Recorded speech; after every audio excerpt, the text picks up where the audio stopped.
Hi, everyone. Welcome to the Mike Lenz VO podcast. My name is Mike Lenz. I'm an entrepreneur and a full-time professional voice actor and audiobook narrator. My goal is to share with you stories from some of the most amazing and inspiring people from all areas of the voiceover industry to help you achieve your dream of becoming a professional voice actor. So please leave me a review over on iTunes and join us over on the web at mikelenzvopodcast.com to be notified of each episode when it comes out.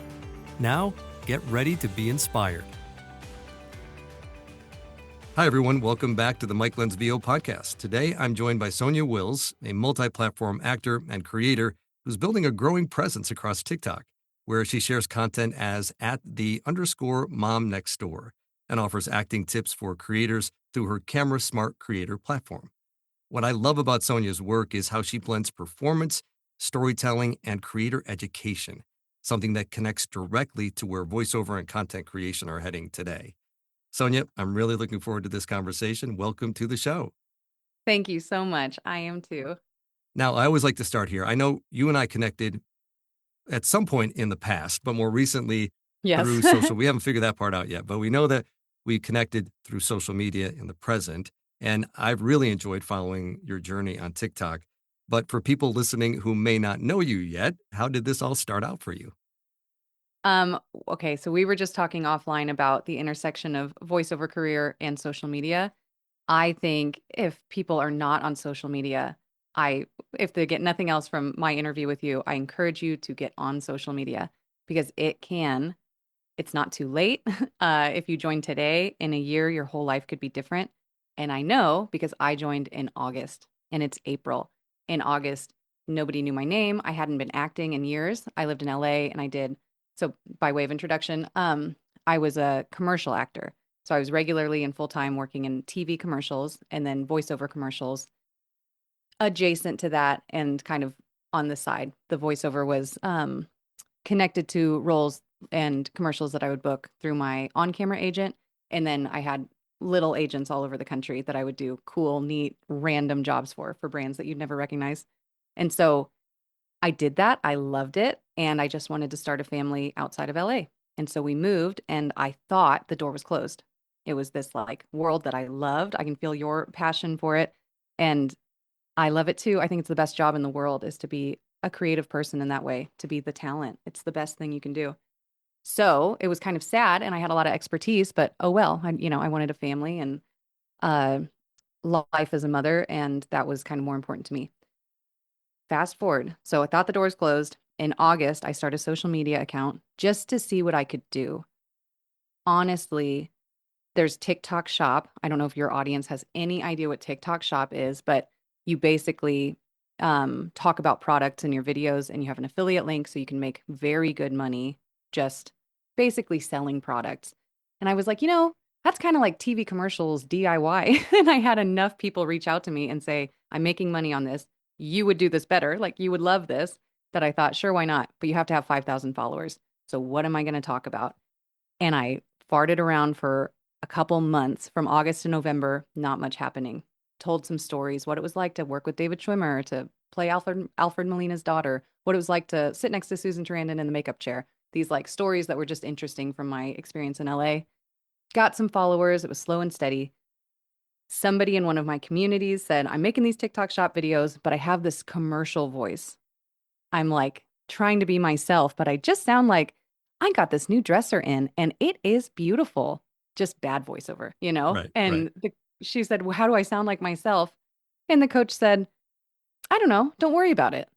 Just talk to a friend, which is good advice, but hard to apply. If it were just talk to a friend, we would all be working voiceover artists. How do you talk to a friend? Like, how do I access that?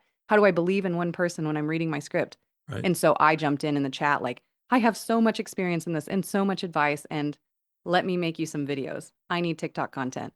So I had 3 ideas off the top of my head. What would really help you with that question? So I made 3 videos. They did better than all my other videos. It was just like instant. All the hearts and questions in the comments and saves and shares and all the things I'd been lusting for, to grow my following. And so I was like, well, great. I will just do this. I'll just share acting tips until I reach 5,000 and I can do TikTok Shop. Mm-hmm. 10 videos later, I went from 3,500 to 8,000 followers. And I just couldn't sleep at night thinking, should I do this instead? I would so much rather share my experience and my tips and my toolkit from acting with content creators. How do we get on camera? How do we do a voiceover? Things they're not trained in. I can tell you that. I think I'd rather do that than TikTok shop. How random. You know what I mean? I would rather than like hawking protein powder. Let me just be myself and tell you how to speak on camera and speak on voiceover and how to record and things like tricks and tactics to get yourself in the right mindset. And so now I'm acting tips for creators, and my whole life has changed from August to April. I have a business teaching content creators on camera presence. And in July, I was nothing, nobody, a mom in North Idaho who used to be an actor. So so much to unpack there. Some great, just great inspiration in terms of how you moved from point A to point B. Not even mentioning the amazing content you're creating. So let's talk more about that side of it, the business side of it, where because you mentioned it, and I think it's really important because you did have a post about it. Because I remember one of the first posts I saw was about that when you popped up on my feed was about how you made that decision or kind of the decision appeared to you that Mm-hmm. you needed to find your lane. And I think a lot of people struggle, I think even I would say myself included, with trying to figure out what your lane is. And sometimes your lane finds you and sometimes you have to try to find your lane. What would be your advice to people who are out there trying to create that persona on social media who don't know what their lane is yet? I know you talked about it Yes. on the post. How do you go through the process of saying, how do I know what I'm supposed to talk about? Oh my gosh, I feel like a very good answer for that. I feel very confident in what I'm about to say. Don't skip experimentation. Like I came in listening to all the advice, which is true, that the algorithm favors when you have a niche, like a very narrow niche, not like I help people get in shape, but like I help postpartum moms get back in shape, that sort of thing. Um, because then you can, as you make your content, the algorithm knows who's engaging with it, who likes it. They serve it to more people like that, and your growth is fast.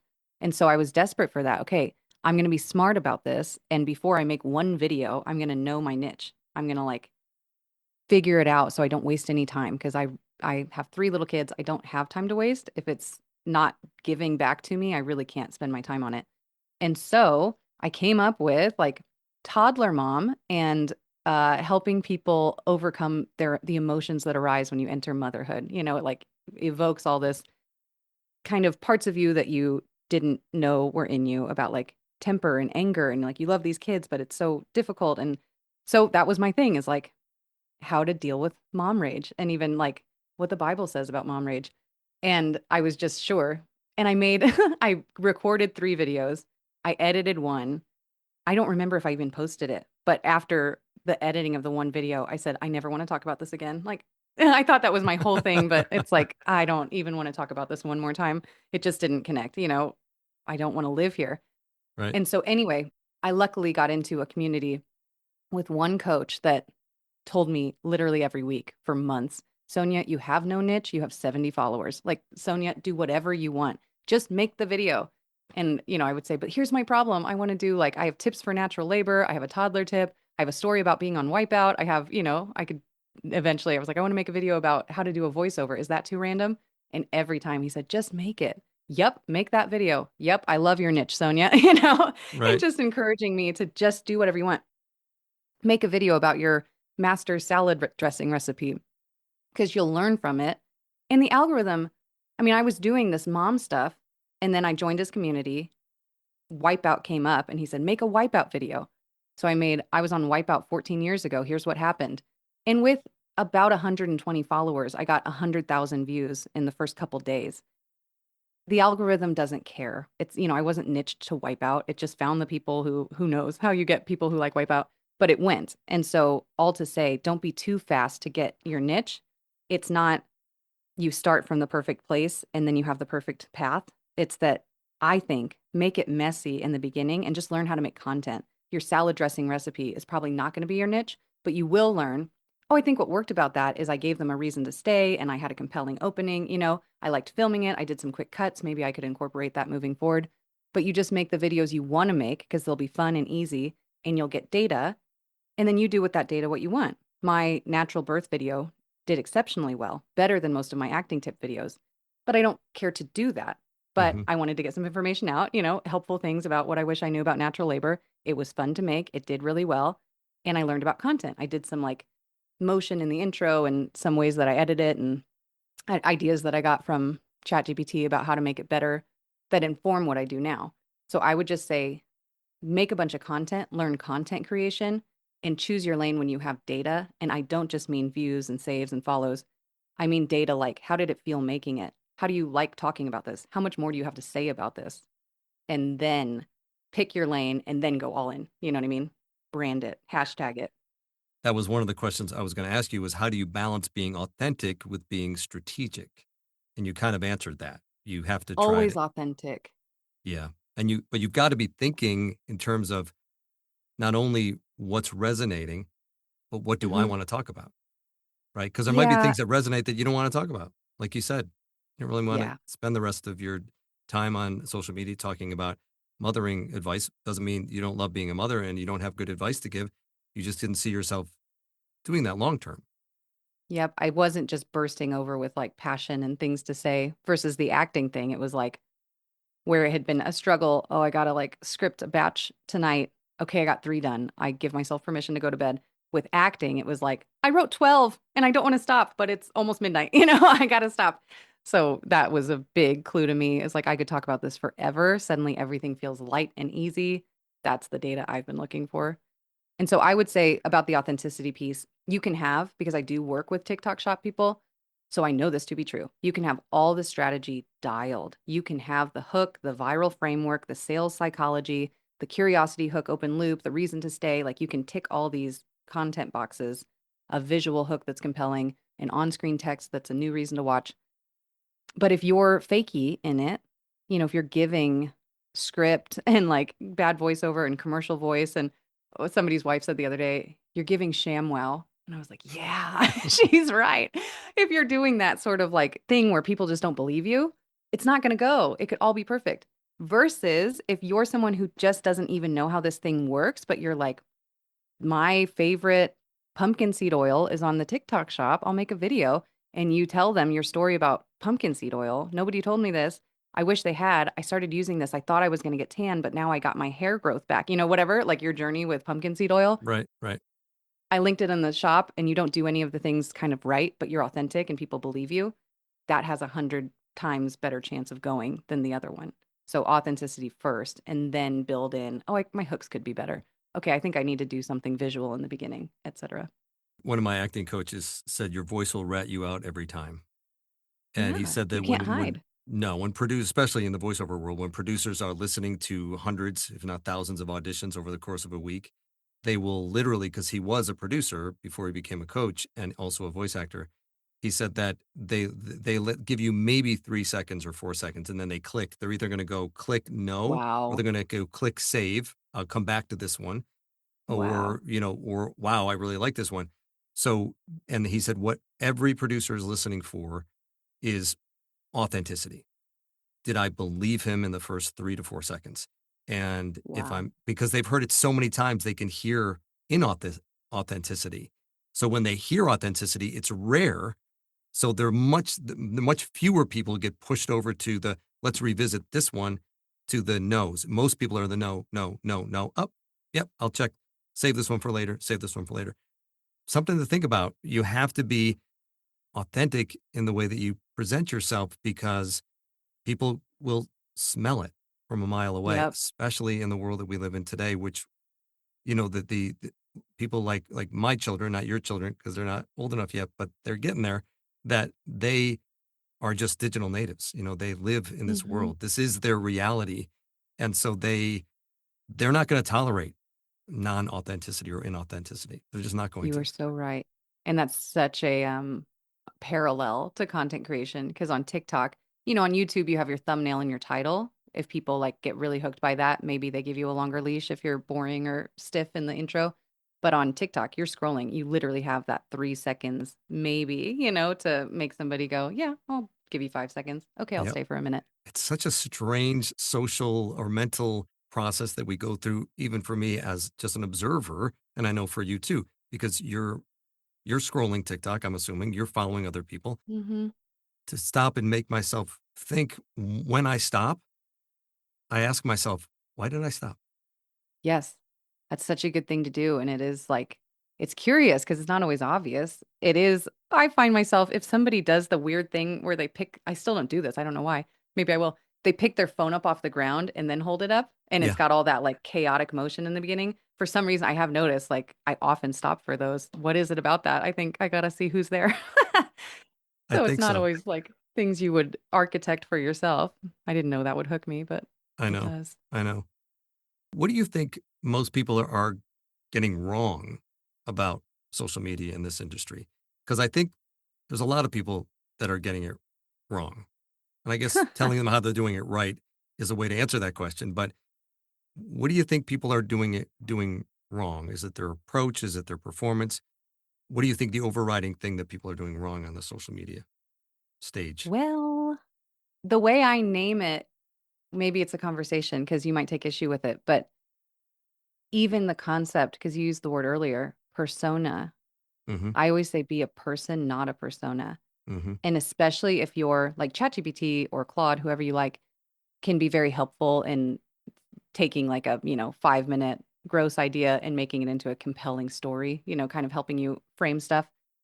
But it also can be super limiting in that, it's trained to get you to come back. Like it wants you to feel good in its presence. So it will tell you that idea is fire. This is like all the makings of a viral video. People are gonna love this. And it'll tell people, you're this. You're Mm, the like, I had a pastor who was going nowhere, but he's so deep and he has so much to say. Uh, because his ChatGPT had told him he was the scholar sage or something like that. And so he was speaking at this like level where you're on social media and you're not ready to talk about sanctification, but you could talk about the sin that's keeping you stuck, right. And so he was talking at such a high level so fast that it was just too much, You're not ready for a pastor when you sit down with TikTok in your hand, for a sermon. I mean, you're just ready for like, hey, if you have this problem, I can help. I Right. am in the mood for that. And he has like endless content in that vein. But Scholar Sage was keeping him stuck because that was like such a good idea and such a great niche. And, his ChatGPT was so encouraging about it that he sat down and thought he needed to be the Scholar Sage. But I taught him, you need to sit down and be Stephen. You need to Yeah. be the guy after the sermon when the new person comes up and says, hey, my prayers aren't getting answered. What do you say to that guy? I don't think you say, in, First Leviticus. Thessalonians. Yeah. You don't. You say, like, hey, you're not alone. Like whatever you would say, like that's part of the process. Let me talk you through that. So once he got into that lane, it was so funny. He was in a group class, so we do 5 at a time when we do a group, and it was week 6. Like we were done. He had been showing his content and reading a script every single week, but when he showed up and finally broke through and said, "I decided to stop being the scholar sage and just try what you said," he showed that video and everybody in the chat was like, "What's his handle? I want to follow him."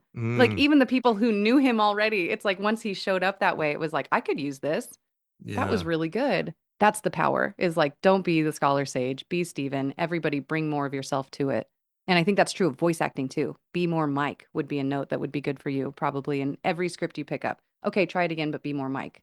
I'm It'll already get better. applying some of the things I've followed on your TikTok. I've already applied them to Cool. some of my auditions. So, and Cool. I just to love kind of that. the lead in lines and thinking of different things and trying to, get yourself in whatever mood you're trying to get yourself into. And I know even in the narrator world, for me, I do my own audiobook workouts that I do for coaching. So I'll have a small group of people, 5 people, and we will read scripts, and then also they'll get critique from me, and then also people in the group will critique as well, because I think half the battle with narrating is not being able to being able to train your ear as much as you're training yourself for performance, because we should be listening to audiobooks to train ourselves on how to be a better audiobook narrator. But anyway, that's an aside. But I do also participate in master classes where I do have to read for producers and coaches.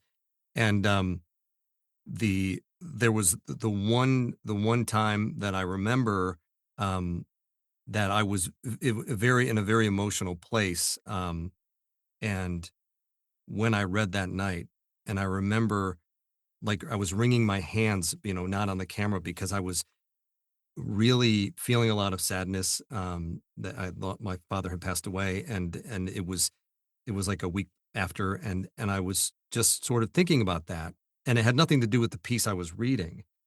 But when I was doing the piece, I felt almost like, the hair on the back of my neck was standing up because I was feeling the emotion of it. I wasn't trying to, it was just there. And, I remember getting done with that performance going, and I just felt almost, after 2 minutes, almost exhausted. And the coach and the producer both said, "I don't have any notes for you. That was Oh, amazing." wow. And I'm like, Oh, wow. "Whoa," right? Because they felt it, because I Yeah. felt it.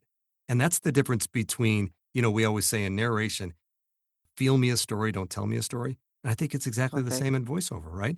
If I don't Yeah. feel what you're feeling, whether it's a 6-second, 30-second, 15-second, or 10-hour book, I'm not going to connect with it. A lot of times we are afraid to do that. And that was going to be my Oh, next yes. question.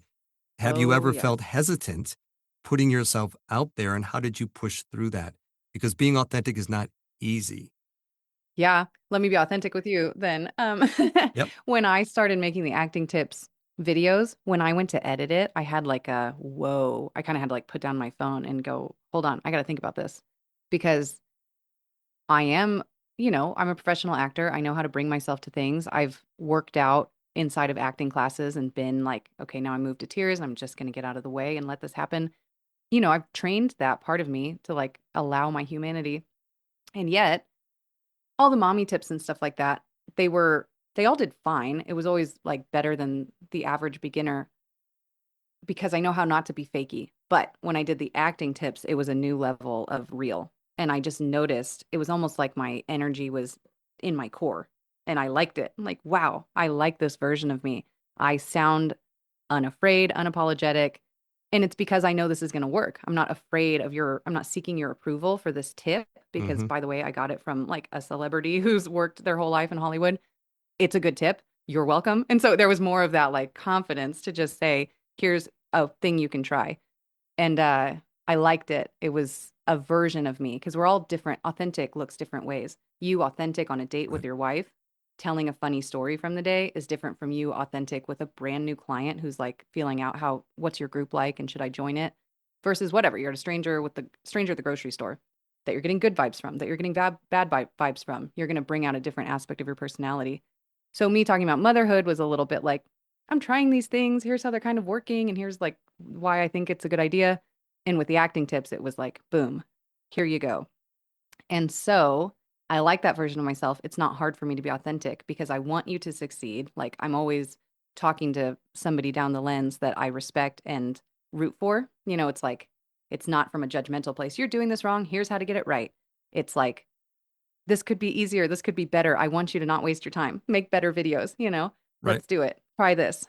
Uh, but something that's missing from my content world is any sort of behind the scenes. I never just get on. I like seeing people get on and talk about, like, I'm paying so much in taxes. Here's how I feel about it, and just let us in. I'm having an acne breakout. Here's what I'm trying. It's so frustrating. What are your tips? I don't do anything like that. So I think there is still part of me that's like, I don't need you to know that I'm like struggling in any way. I don't need you to see that not everything is together. I like presenting the part of me that is together. I Yeah. know how to be on camera.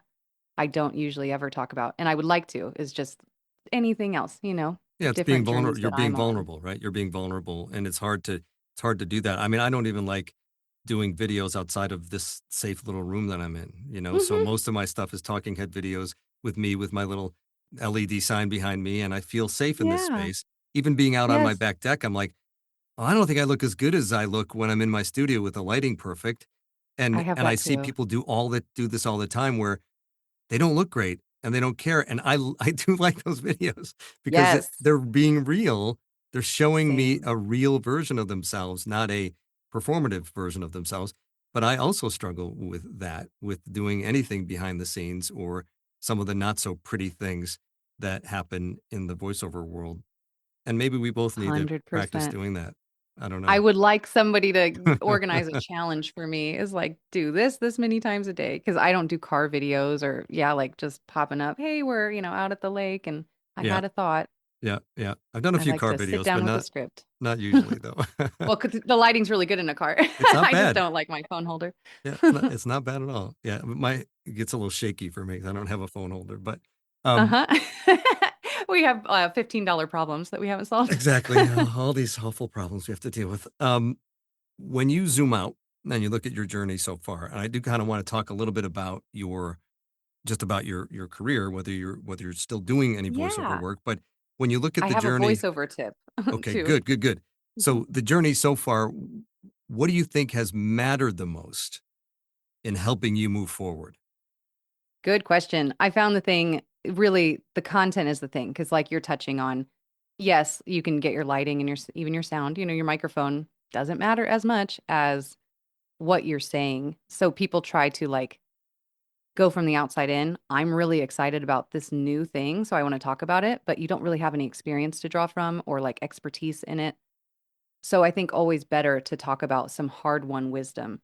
And it's not always obvious. It doesn't have to be like, well, I don't know, you're an actuary. You don't have to make content about actuarial science, but maybe you have hard-won wisdom about like marriage. You've been in a long marriage and you've gone through some rough stuff. Like, let's talk about that.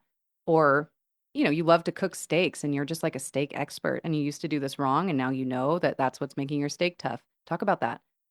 Talk less about the thing that you're reading a book on and you're 35 pages in and that's what you want your content to be about. Because we all have that impulse. And I totally made the mistake. I'm speaking from experience. I started a YouTube channel about personal style because I'm so bad at personal style. That's not a good idea. I felt very nervous and like ill equipped. And I didn't know if what I was saying, I was like learning as I went and delivering as I went. Once I tapped into the deep well of how to be on camera and look natural, it's like, duh, that's so much better. So, any hard won wisdom from your life that's real, that's the most important thing because that's valuable. You think about like outside in the viewer, that's such an easy, obvious follow. You're like, you're going to help me with that for free. And you're somebody who solved it for yourself and you have a lot of experience. Yeah, That's an easy follow. Like, thank you. You really actually, we all say deliver value, but that is extremely valuable. You have a 40-year marriage or like the pastor, the thing that stood out to me when I was first meeting him is his grown children book time with him to like talk. They'll book in his calendar because they want mm, his attention and advice. And I'm thinking he's going to say like once a month. No, they book time with him every week. Sometimes, it's like for an adult to come to their parent and seek their counsel, yeah, that's a clue that you did something right in parenting. So I want him to do a bunch of parenting advice because sure. as somebody with little kids, what did you do when they were 5 that led to that? Yeah, absolutely. And I wonder if I'm not sure what the answer to this is, or if you have the answer to it, but for me, I know that there's a lot of people out there that have a lot of different interests, right? So Sure. we have backyard chickens. I love to Mhm. make bread.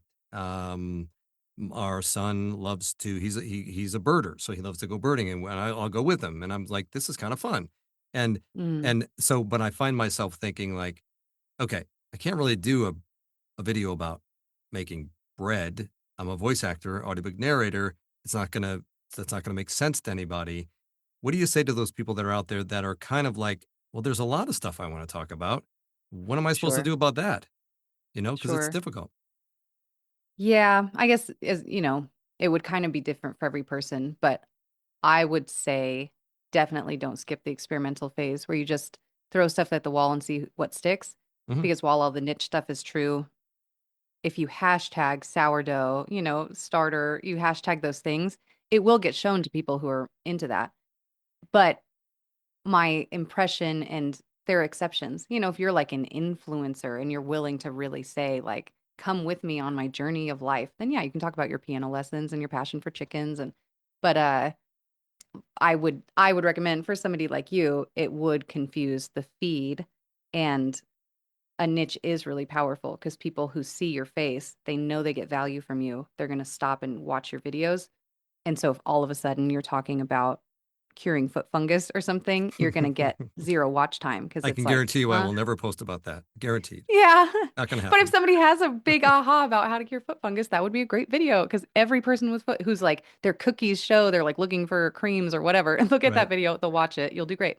So anyway, Different social media platforms work differently. Like for me, I'll use Facebook is more personal. It's more what's going on in my life. And I do post about making bread and my chickens because I'm not, and totally. every once in a while I'll throw in one of my TikTok videos that are talking about something that I think might be relevant to that audience. So for me, I'm perfectly happy on Facebook because that's where I've decided I'm going to let a little bit more of my personal life be available because I just think that's sort of what Facebook is to me and it has been Sure. historically for me. Whereas TikTok is a newer social media platform. I've kind of tried to find, still kind of working on finding my niche, but that seems to be obviously more towards voiceover narration and that journey. And so I Hmm. think you can also kind of pick and choose or decide where you want to post certain things depending on the social media platform that you're using as well. I think you probably agree with that. Yes. And just figuring out it has a lot to do with your goals. But Hmm. I always would caution you, like, against being too specific with your goals before day one. But if you're already kind of in the pool, get clear on what you want. And if if your sole focus for getting online is to build a business and get clients, then it might be a good idea to make your Facebook super laser focused, where people find Right. you and go, okay, if I need marketing for my doggy daycare, this is my guy. It like can help to get hyper focused like that. So it just depends on your goals. You're a working voiceover artist. So having a place to just like behind the scenes with Mike Hmm. makes total sense for your Hmm. goals. And you mentioned obviously you were working actor, working voice actor, moved to Idaho, raising a family. Do you still have time to do voiceover work? Do you still do that? No. When we moved, I thought voiceover is the one thing I can take with me. Yeah. You can do that from anywhere. But what I quickly found after having one baby, now I have three babies, uh, the time I don't have a little room like you, and there's always chaos. There's always some level of chaos, even if everybody's doing great, like being very well behaved. The 2-year-old falls down, he's screaming. And so when can You I can't was book a trying to do session. it. Yeah. Well, definitely. But even, I was like, because I did it for a while and I would just the jobs would be with a local production house and I made great contacts there. Like I loved that experience. And I would just do the jobs outside the home. I would get a babysitter or have my husband cover. And it was the auditions. It was only during nap time. And when you have a baby, it's like nap time can be 30 minutes or 3 hours. There's like, it changes all the time. And so it was just so stressful because that was also the time that I needed to do everything else I needed to do, sans baby. And so I was just cramming these voiceover auditions in, and it was just very stressful. And I had to step back and go, is this a fit for my life? I don't think this is what I need to do. So I let it go and I just made peace with I'm a mom. That's my whole identity for now, for this season. The future's unwritten. And I pretty well let it go, except when like an agent would call me and say, this client is looking for you again. That's when I kept working. But this TikTok is a really perfect fit for my life right now because I don't know if you've seen in my videos, my kids walk in like often, or you can hear them screaming, and it's like, oh, well, I So have what? kids, So what? let's Right. keep going. Yeah. So the voiceover's to bed for right now, but I do miss it. And even just your little like peek into how you work and what you do and hitting pause, it's like that world is I love it so much, maybe more than even on camera. I love the quiet, Yeah. and God gave me three little boys.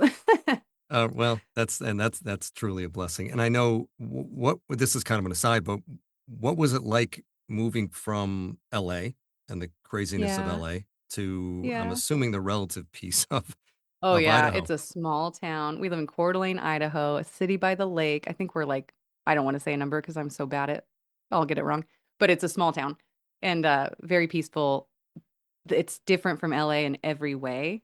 Like in Yeah. LA, kids' places are like, who brought the kids? And Right. in Idaho, everything is made for families of 4, 5, 6, 7, 8 children. Everything's like designed for that, and people love it. Even we took our two babies out to breakfast once, and it was like very hard and kind of like a circus. And somebody bought our meal. It was like Oh, they were encouraging us to like, good on you for having little kids and like you're doing great. It was that sort of like sentiment instead of get those screaming children out of here. Yep. And so that's the difference in one way between Coeur d'Alene and or yeah, Coeur d'Alene and LA that we were seeking is just family friendly, safer. You can go to the parks, kids still ride their bikes and walk to school and stuff like that. And but of course, the sacrifice for my husband's an actor as well. There's less happening, like people aren't all just bursting with creativity and projects and collabs, like wanting to get together and make stuff. And yeah, we miss that. It's like the electricity of that and the opportunities to perform, even if they're not for pay, it's just kind of like a project somebody's doing and they need somebody to be funny inside of it. That's such fun. So we both kind of miss that and talk all the time about should we do skits on TikTok? Like maybe we could do it by ourselves in our house and we might just do that. Wasn't there one TikTok, one of your posts recently? I think your husband was in. Did I Yeah, I recall brought seeing him that? into it.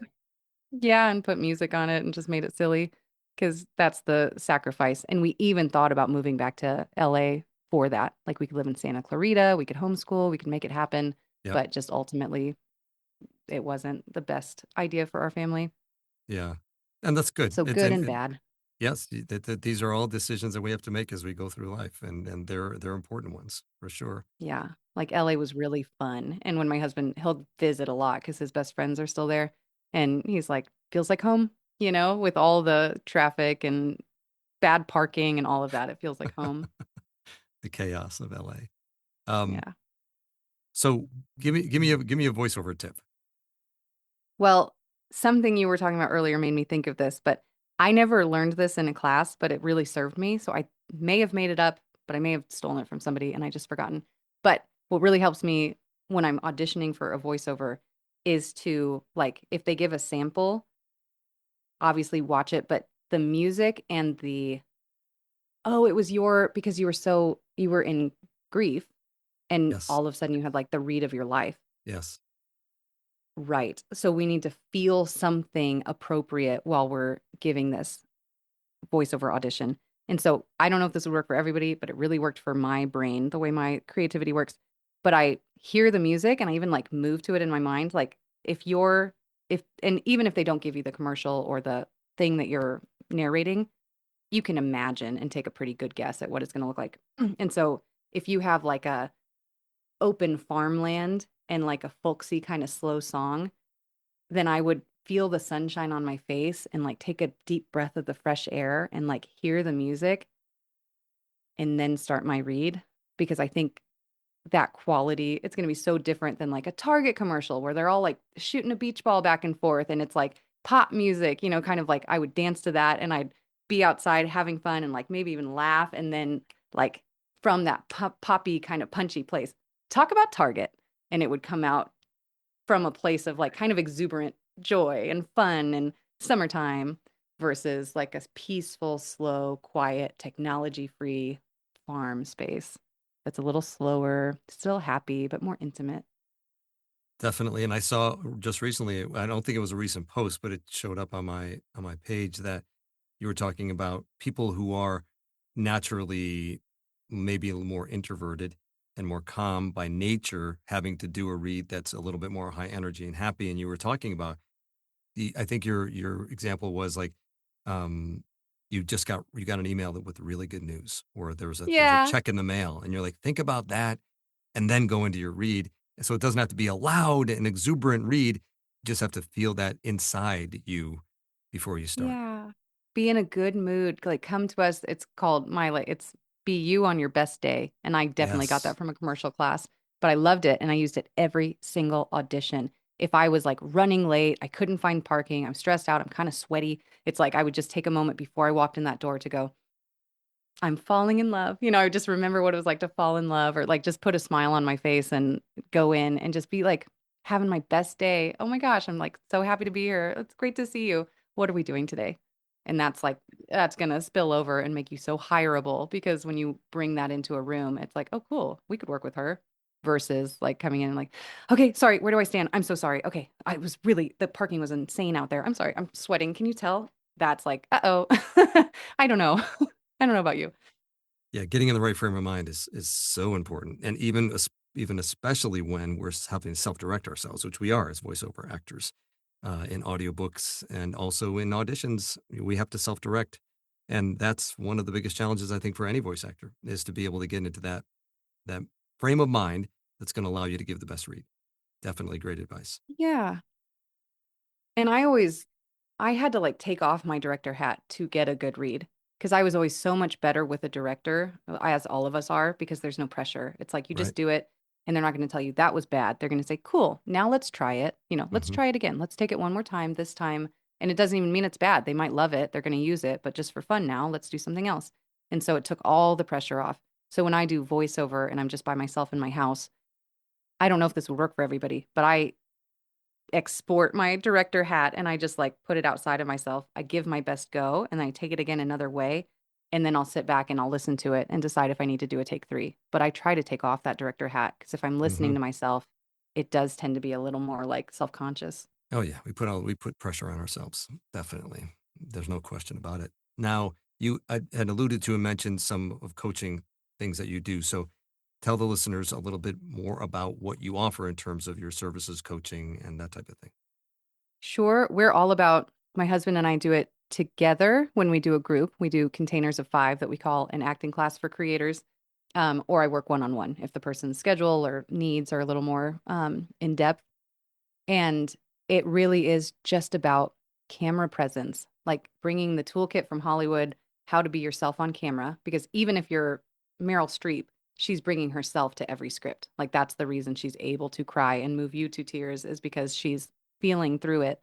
And there are ways to do that, using a lead in or getting clear on who you're talking to, what they need. If your script is about like I have a counselor. Here's how to get over a breakup. You could just give, this is good advice. Here's how to get over a breakup. And you'll have a video that is fine. But if you really think about somebody you know and love who's struggling because they're deep in heartache and they're questioning, am I worth loving? Will I ever find someone? Is this the end of the line for me? Should I get comfortable being alone? And you want to tell them, no, no, no, no, no. Here's how to get over a breakup. It's like that video is going to come up so differently. So getting clear on who you're talking to, why they need to hear this.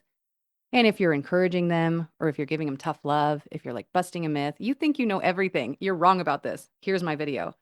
You get clear on those things and it's going to just bring so much life to your content and make you believable, make you a whole person that when you're scrolling, you say, "Oh, I love this person." If we let ourselves be seen and three-dimensional, become, three-dimensional and speak with a message instead of just words, then that's when your following grows and your content starts to perform. And that's when you get momentum in your content creation because people are moved to leave comments. They want to know your answer to their questions. They heart it, they share it, they save it for later.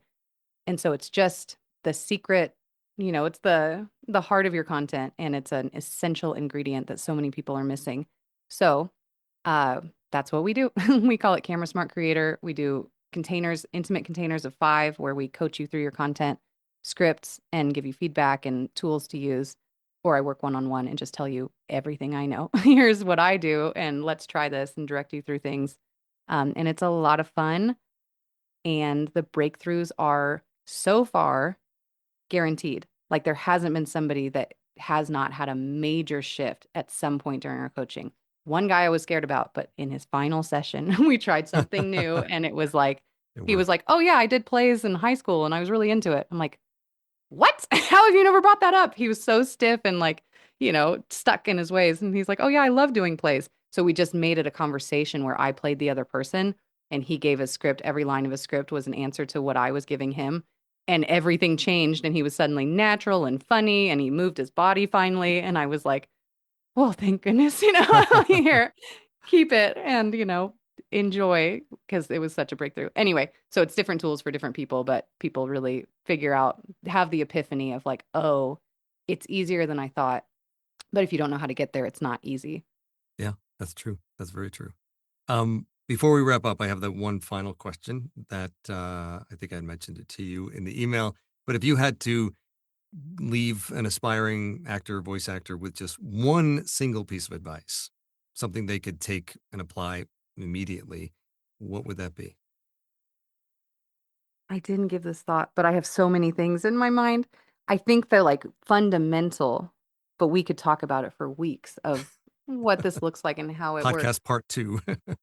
Yeah, but it's such a big deal and it sounds so simple, but if you don't do this, you're not going anywhere. And once you do it, everything becomes clearer. Is bring yourself to everything you do. Allow yourself to be seen, allow yourself to be yourself.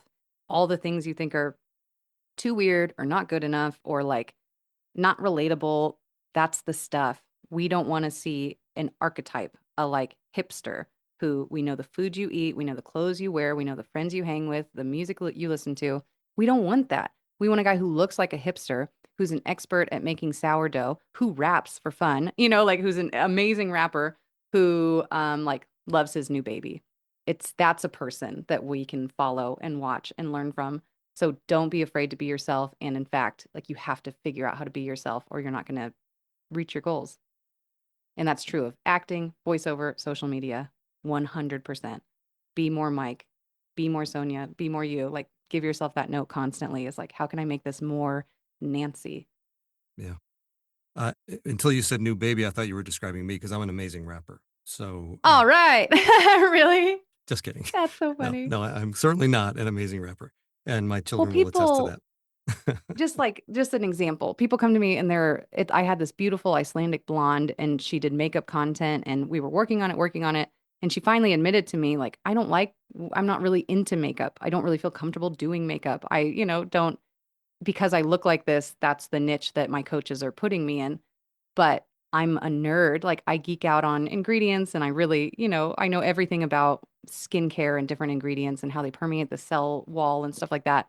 And I'm like, that's so much more interesting. We don't need another like bodacious blonde to tell us about blush, but a blonde, like a nerd who can like actually help us understand why supplements work and the ingredients in the skincare and what they actually do and who it's right for, who it's wrong for, who's a babe. Like no one can compete. That's amazing. So people just need to be like, again and again, I find people need to be told that is like, that's okay. That's actually wonderful. Do that. It's better. Absolutely. Where can people find you if they want to get in touch with you? TikTok. I'm at the mom next door, but that's kind of like weird and off center. I was the girl next door in Hollywood, and so now I'm the mom next door. But camerasmartcreator.com/camera clarity. I'll send you that as a way to talk to me. If you're really interested in working together, we can just get on the phone for 30 minutes, talk about what you're doing, where you're trying to go, and whether I can help. And then if you just search what I was going to say on TikTok, Sonya Actor Tips, you'll find me. Perfect. That's how I found you. So it's a Yeah. great And then way. you can message me on TikTok. I'd love to connect, even if it's not to work together, just to say, hey, I heard you on the podcast. I'd love to follow back and be in touch.